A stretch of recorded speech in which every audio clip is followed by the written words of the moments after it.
Musulmon inson musulmonlik odobiga amal qilib yursa, shuni o'zi da'vat. Shuni o'zi musulmonlikni ko'z-ko'z qilish, shuni o'zi islomni ulug'lashdan iborat bo'ladi. Hozir mana Indoneziya eng katta islom davlati. 220 milliondan ortiq odami bor. Shu yerga hech kim qilich ko'tarib borgani yo'q.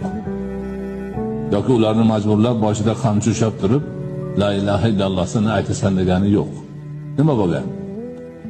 Tojirlar, tijoratchilar borgan. Savdo umidida tijoratchilar borgan musulmon.